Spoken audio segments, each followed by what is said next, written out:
Alex Cox presentation.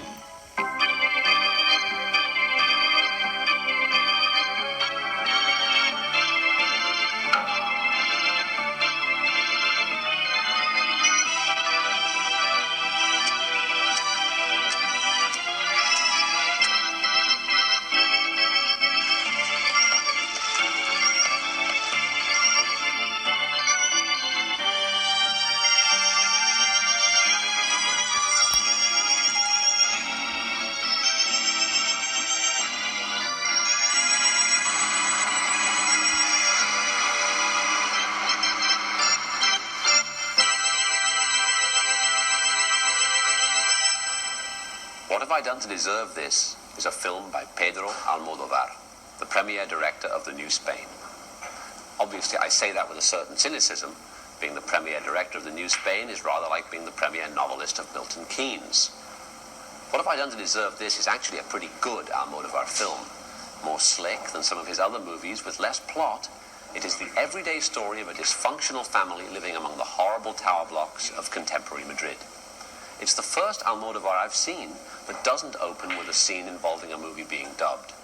But the characters, as always, are writers and media people, prostitutes and junkie kids, burned-out housewives, and funereally clad grandmothers. The problem with Spanish cinema is that it didn't really exist until comparatively recently. During the years of the Franco dictatorship, the only films that got made were frivolous comedies.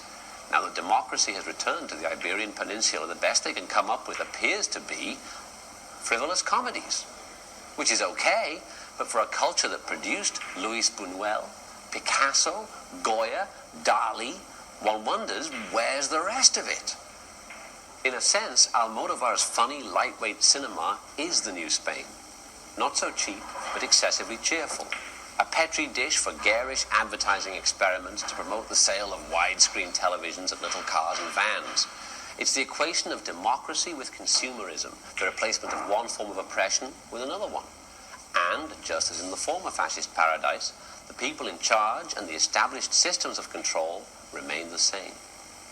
Speaking of systems of control, note well the accent of the protagonists. Being Madrienos, they speak the official Spanish with the lisped S, or th. You may be forgiven for thinking that everybody in Spain speaks this way. Well, they don't. The lisped th is no more ubiquitous in Spain than what used to be called BBC English is in Britain.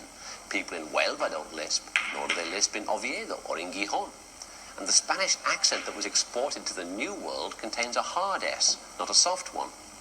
Woe betide you if you don't lisp, though.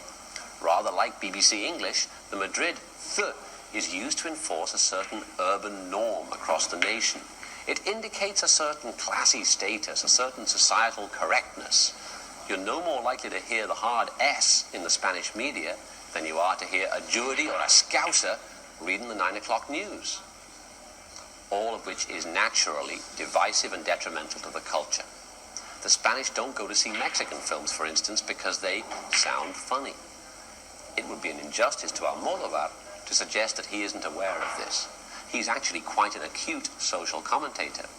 And if you watch closely, you'll spot a photo of the great Mexican film director Emilio Fernandez. There to remind us of the immense richness of the unofficial Spanish-speaking culture? Or maybe just there because Almodovar likes Fernandez films.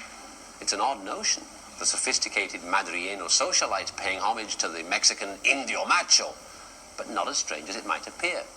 Although Fernandez was famous as a pistol-packing man of action, his films, like Almodovar's, feature strong female protagonists and delight in subverting expectations. If you get the chance, try and see some of Indio Fernandez's films like La Perla or Enamorada or Rio Escondido, featuring the Mexican actress Maria Felix, Fernandez's heroine of choice, just as Carmen Maura was for Almodovar in his first films. For the discerning